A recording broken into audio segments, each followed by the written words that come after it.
Dios te bendiga, te saluda la pastora Eunice Ramírez. Quiero darle las gracias a Dios y al equipo de Liderazgo Punto Clave por invitarme a compartir una breve reflexión acerca de la quinta palabra que expresó Jesús en la cruz: tengo sed.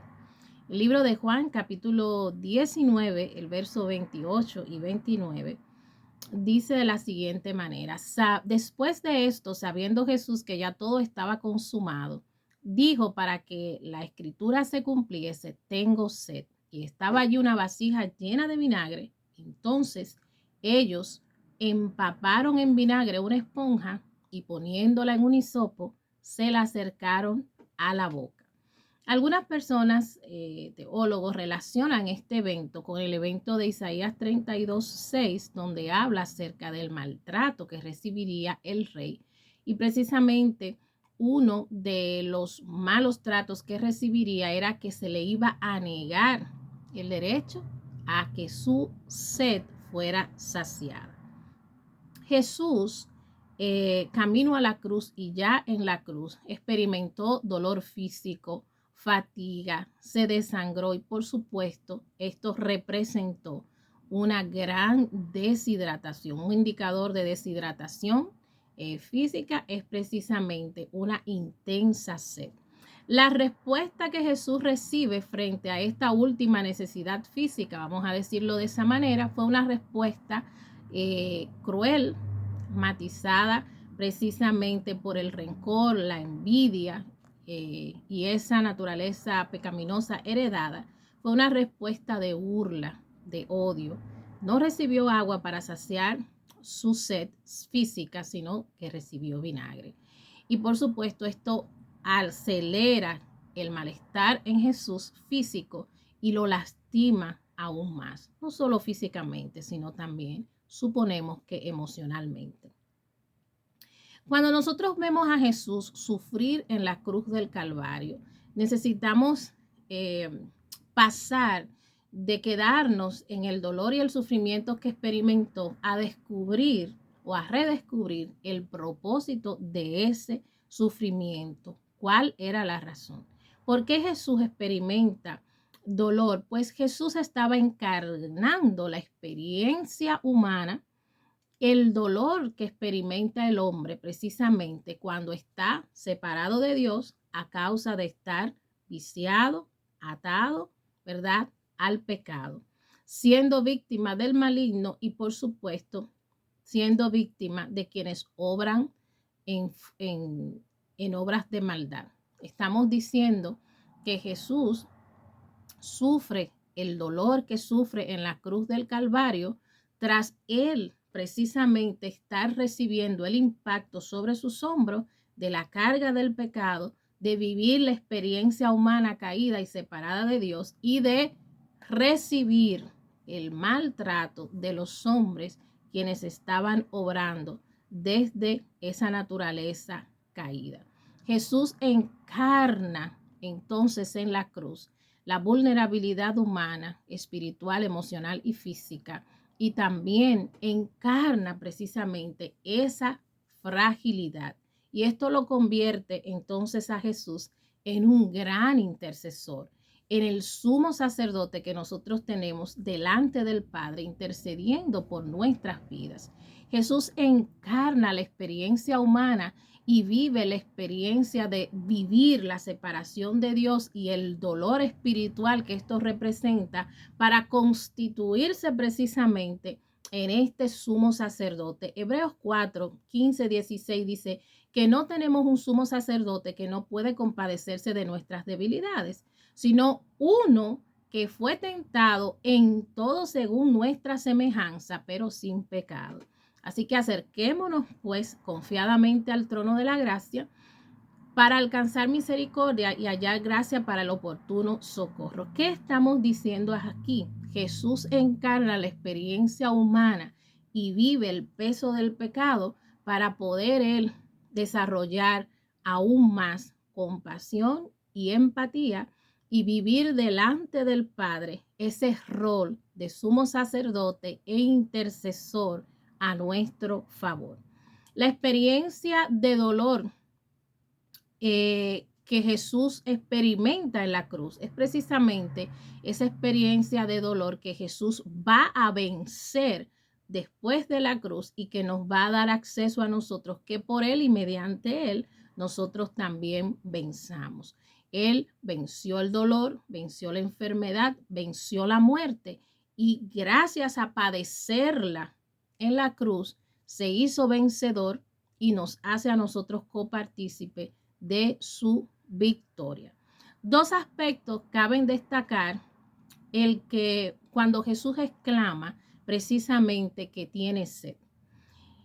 Ese mismo Jesús que dice que tiene sed es el Jesús que le pide a la mujer samaritana agua ahí en el pozo de Jacob.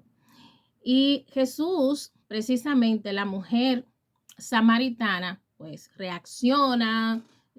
Los judíos y los samaritanos no se llevan entre sí, somos diferentes, y expone toda esa rivalidad sociocultural y religiosa que hay. También pone la justificación de que no tiene un utensilio para sacar el agua. Y Jesús establece un diálogo con ella donde incluso le dice que si ella supiera quién le está pidiendo agua, le diera de beber. Y quiero que lo veamos. La samaritana estaba en una condición de impedimento de reconocer espiritual, por su ceguera espiritual, de reconocer quién le estaba pidiendo agua. Y estaba también impedida de ver que Jesús no solo estaba hablando del agua como mineral, natural y físico, sino y de la sed como natural y física, sino que Jesús estaba yendo a otra posición, a otro lado.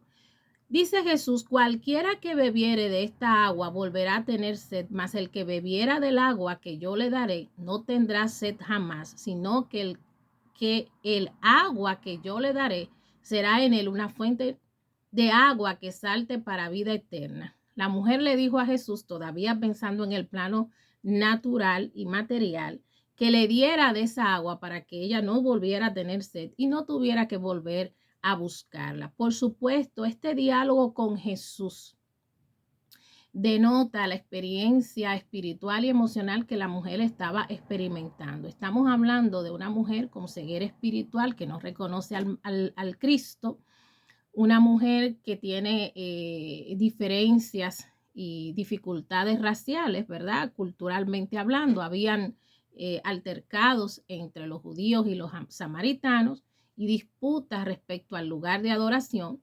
Y esta mujer también, cuando Jesús habla con ella, le desempaca su historia de vida personal e íntima.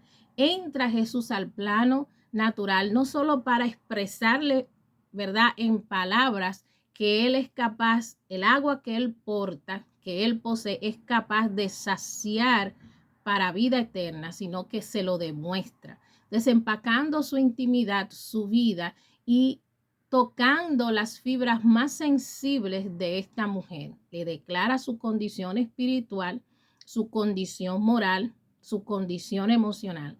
No tenemos todos los detalles de todo lo que Jesús habló con la mujer, pero se supone que Él tocó todo el ser de ella y le hizo saber que la necesidad física de agua era una sola de las necesidades de sed que ella tenía.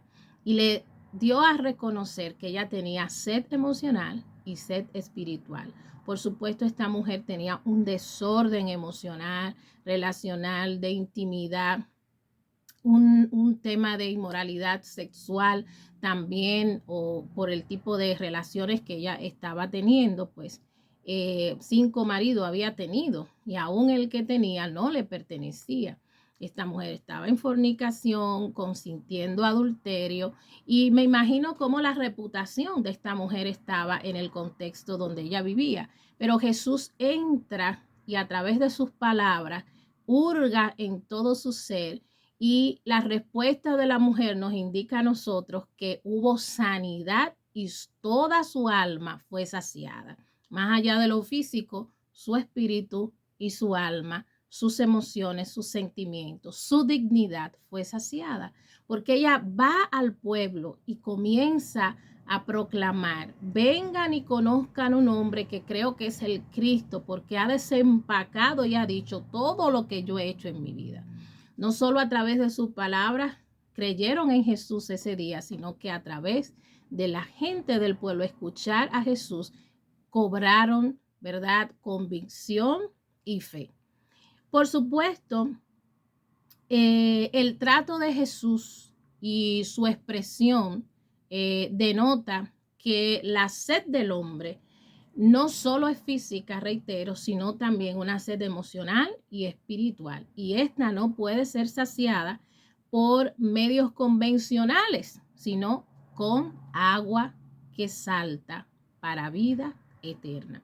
En otro orden, me gustaría, para ir cerrando, expresar lo que ese mismo Jesús que está en la cruz pidiendo agua expresa en el Sermón del Monte, las bienaventuranzas. Jesús dice: bienaventurados los que tienen hambre y sed de justicia, porque ellos serán saciados.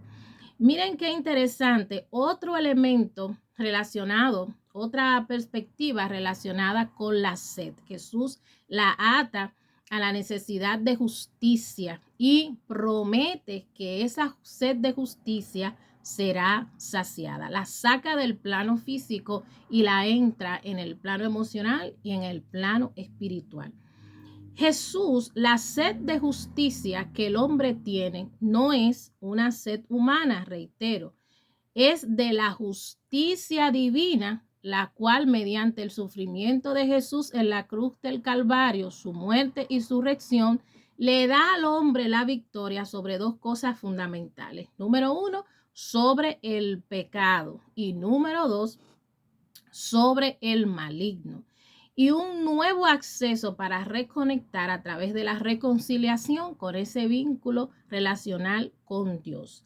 La justicia divina sacia al hombre en cuanto a la da oportunidad a través de Jesús, tras su sufrimiento en la cruz, su muerte y resurrección, de que acceda a ser justificado, limpiado y perdonado por la sangre de Jesucristo, y a que tenga acceso de volver a restablecer el nexo relacional que el hombre tenía con Dios. Por supuesto, los vacíos emocionales, los vacíos espirituales y las necesidades físicas no fueron diseñadas por Dios para el hombre. Esto es una consecuencia del pecado. Y Jesús vino a anular no solo el pecado y el acta que nos era contraria, sino que también Jesús vino a anular esas consecuencias del pecado. Y una vez Jesús nos reconcilia con Dios y nos da la oportunidad de limpiar y perdonar nuestros pecados, nos reconecta nuevamente con la imagen y la semejanza con Dios, con la naturaleza, ¿verdad?, que habíamos perdido. Somos semejantes a Dios en naturaleza y en carácter, y nos regresa entonces, tras ese vínculo dador de la fuente, de la vida, del gozo, del bienestar, nos regresa al estado original de creación. Dios, cuando nos reconcilia, Jesús cuando nos reconcilia nuevamente con el Padre, nos da la oportunidad de experimentar vida plena y bienestar. Ahora retomamos nuestra verdadera identidad, nuestro propósito, el gozo, la esperanza y el bienestar. Pasemos de una vez de la nostalgia que nos genera esta época y aprovechemos el beneficio y el recurso que dio el sufrimiento de Jesús en la cruz y, por supuesto, el pasar de la cruz. Precisamente Dios hoy nos da la oportunidad de ser justificados delante de Dios gracias a la muerte y la resurrección de Jesucristo. Aprovechemos hoy esa oportunidad para volver a reconectar con la fuente inagotable de vida y de agua que salta para vida eterna. No hay posibilidad de que nosotros sigamos buscando saciar nuestras emociones, nuestros sentimientos, y dar respuesta a nuestras crisis existenciales y respuesta a nuestras preguntas existenciales y buscar identidad y propósito y esperanza en la vida si no vamos a la fuente correcta. Y Jesús es esa fuente. Dios te bendiga. Pasemos de la nostalgia al aprovechamiento del recurso y el beneficio de la cruz. Dios te bendiga.